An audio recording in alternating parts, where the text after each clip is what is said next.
Hello and welcome to the Rebels Workshop tutorial series. This one will be a rather shorter video as we will take a look at some of the standard workshop code practices that are better taken care of right now. These are things you should have set up before you start making your character, or that you should consider setting up while making your character, that will make your life easier and in general will allow you to prevent some of the workshop's most common bugs and stuff. I have a list right here of them and I will go through each and we will apply them on this empty character template that I just downloaded. So the first thing is the tester attack system. Let's take for example ftilt.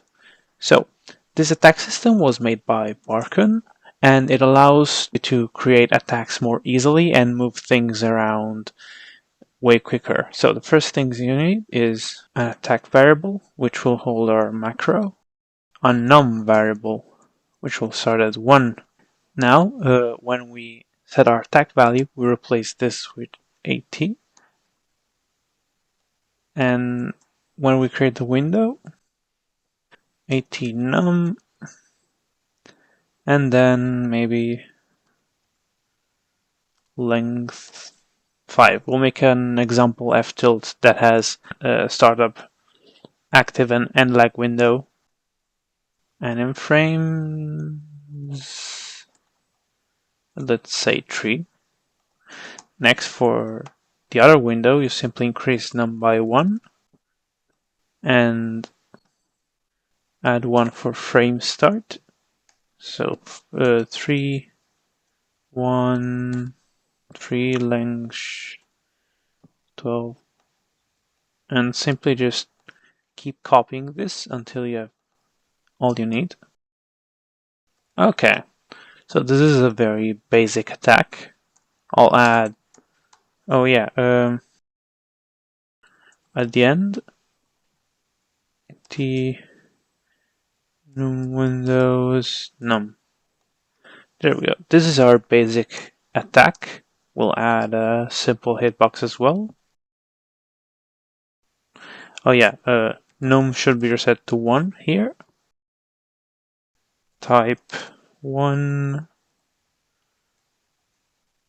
x y. Who cares about these values? I'm just making stuff up.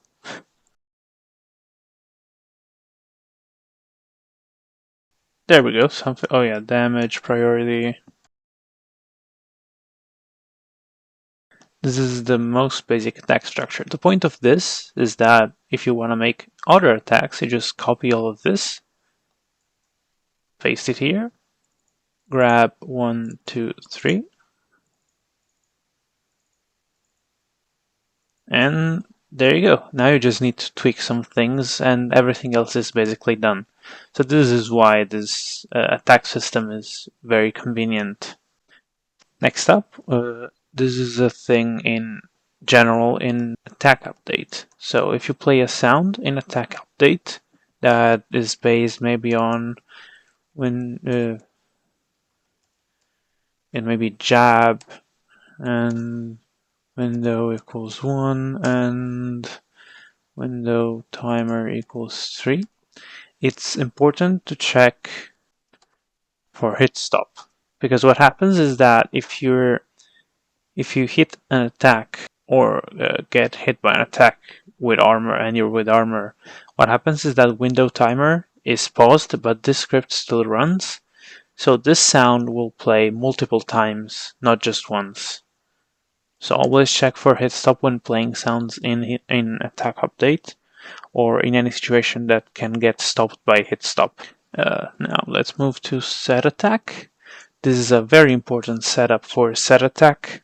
So an important thing about set attack, this script runs once when you do an attack. However, if you're in an attacking state and if you're not in an attacking state and the attack has cooldown, the script will still run.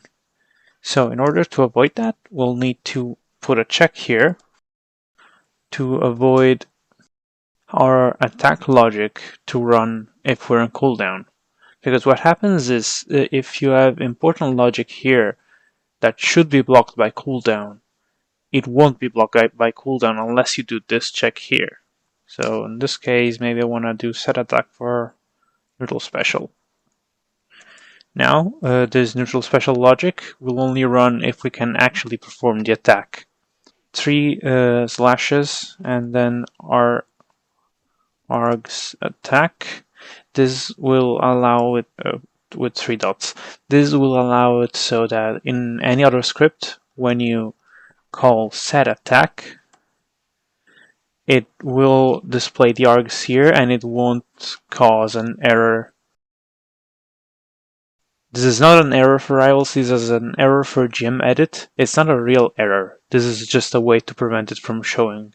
Next up is the setup for set state and pre-update. So these are 2 scripts that were added somewhat recently. Let me remove this because set state is also the name of a script. GemEdit tries to call the script, but it can't call the script. Set state is also the name of a function which takes an argument. So we give this to GemEdit so that it doesn't think it has no arguments. As for the setup here, it's simple. You simply call user event. I'm going to say 0 here because we don't have any, but it can be any user event, up to you. Same for pre-update, because these 2 scripts kinda need to run the same logic at all times, because this runs whenever you call a state, and this runs before update and before most of the character logic runs. So this allows you to override things, but so does set state. So having their behavior synced, unless you have timers in them, is very convenient. User event 0. This is more advanced stuff, but now here, this user event will control both, and you can just put your pre-update code in here. Next up, we have the attack update setup that I do. I'm going to borrow this one from another project, from Aina, because why not? I have everything in there anyway. So the first thing we need is this handy variable that was made by Barkun. This one calculates the end frame of the current window. So this will be the last frame of the current window you're in, and if you do a check like this will be true whenever you're at the end of the current window. It's very handy for setting stuff up and such.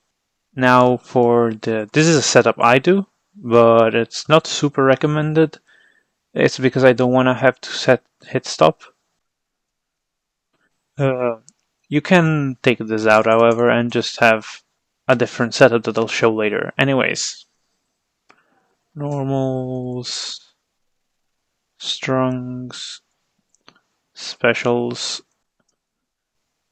aerials, specials, extra. This is a setup more for readability.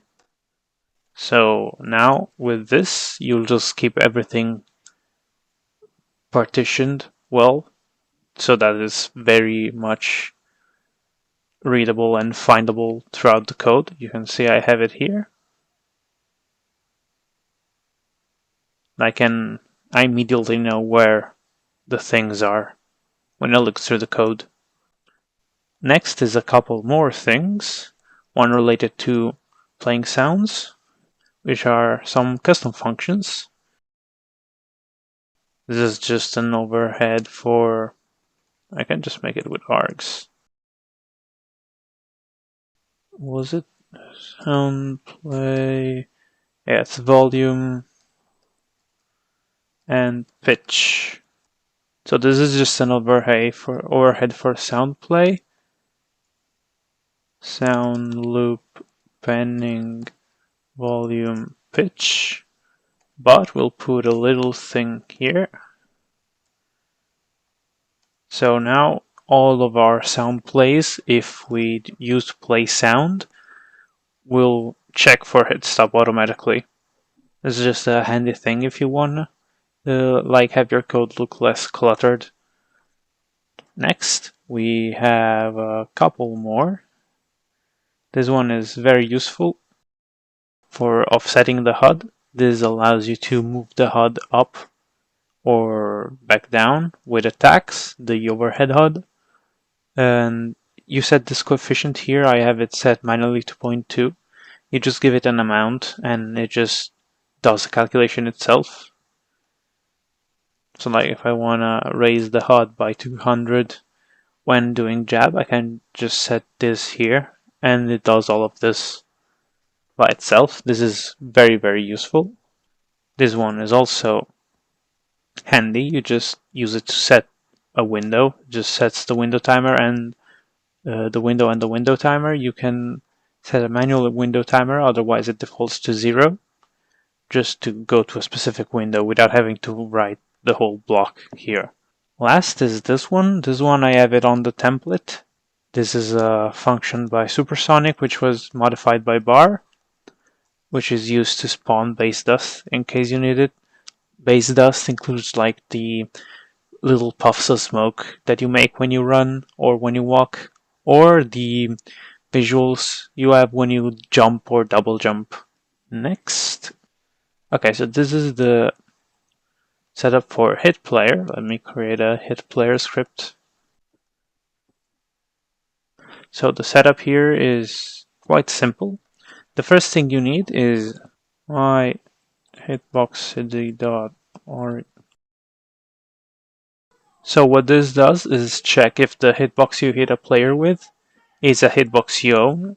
This is because there is a common bug with Crag and Cragrock where if you hit Cragrock as a workshop character, the projectiles that are shot out will actually trigger your hit player, and if you have any logic that runs for neutral special, it will run it but on the Cragrocks, and it will likely mess up your character a lot in game when fighting Crag or having Crag in play in general.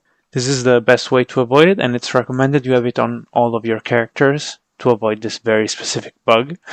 So, next up, init. These are just a couple things that I always have in mind, which is this variable right here, which is just the alt you're at. Oh yeah, and this other variable, which is something I actually have set up in CSS. Basically, it's used for Initiator, where this is for better syncing up of which alt you're in, which can slightly lag behind in CSS if you're doing alt effects in Initiator. This is the setup. And you define this variable in Initiator, in CSS init, as well as keep it updated in CSS draw or CSS update.